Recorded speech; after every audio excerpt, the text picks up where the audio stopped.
This project is over Chapter 10, Shrinking Fish, otherwise known as inflation. Chapter 10, Shrinking Fish, starts off with the Senator-in-Chief, Frankie Deep.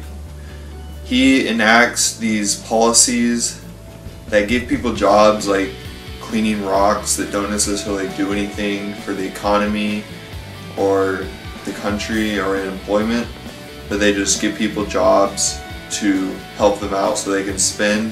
And these things would be like Franklin Roosevelt's New Deal programs during the Great Depression. They were mainly federal projects that didn't do anything for America other than give people jobs.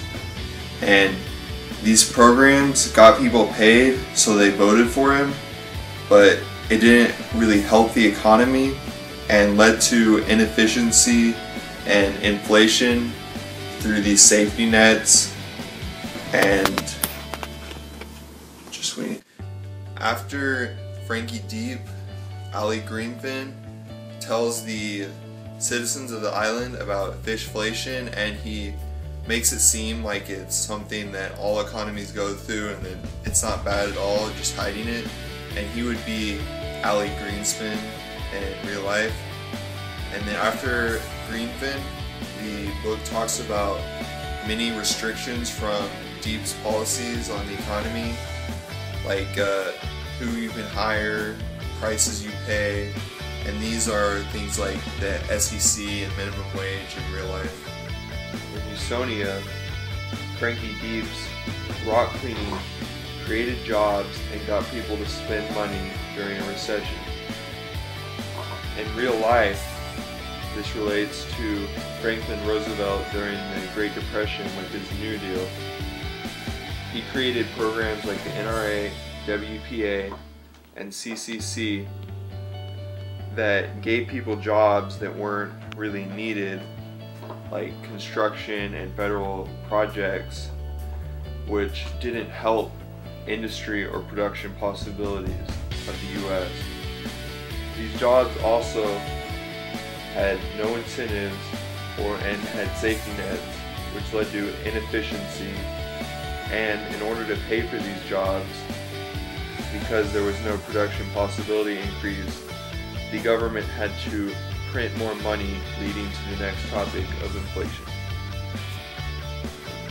Other policies during this time restricted and regulated the Usonian economy. Jobs were restricted and regulated.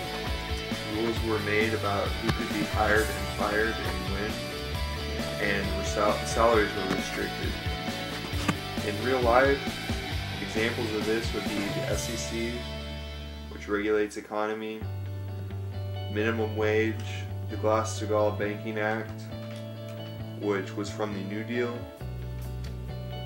acts like the Americans with Disabilities Act and Civil Rights Act, which prevent discrimination in hiring and firing, and the need for just cause on employee termination.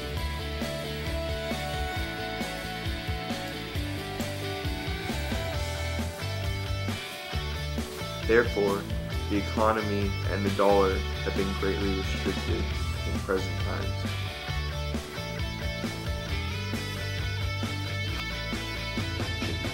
As stated from earlier before, you have the New Deal programs, NDP, as I'll call it.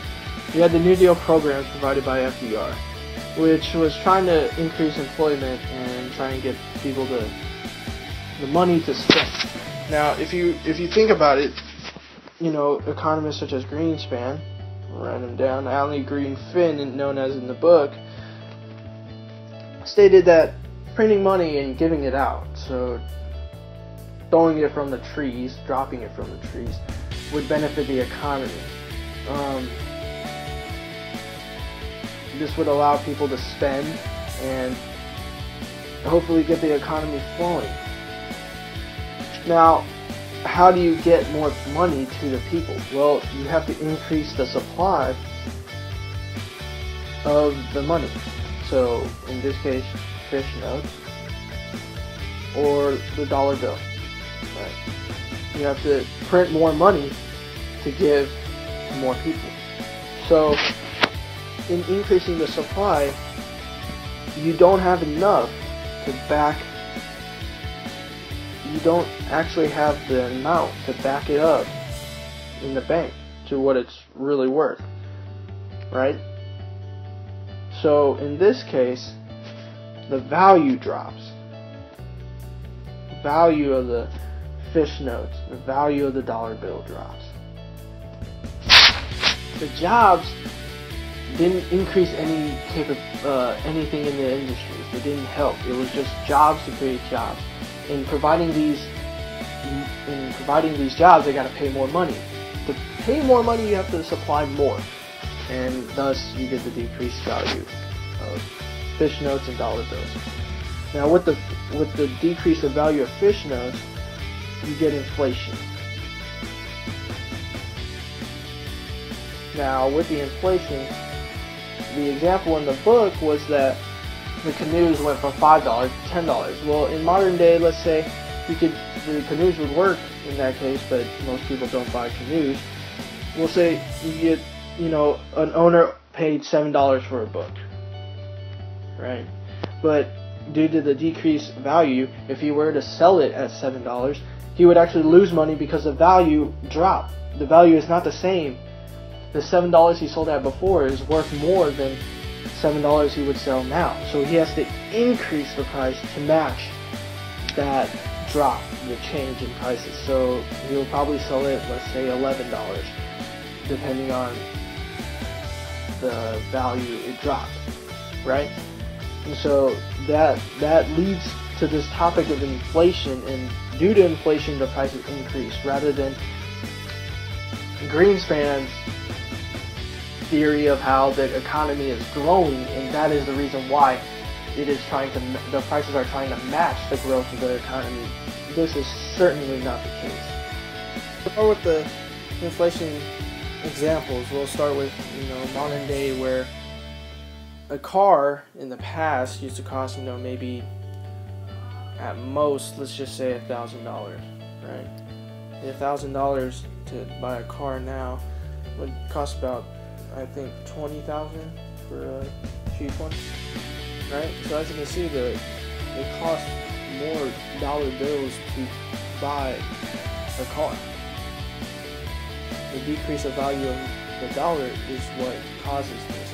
And in my specific statistic, it's in 1980, $100, right? $100 is $100 back then.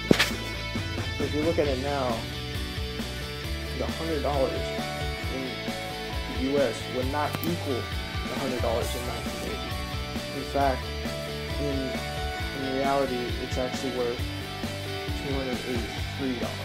So as you can see, the value definitely decreased, as it takes more dollars to match $100 in 1980.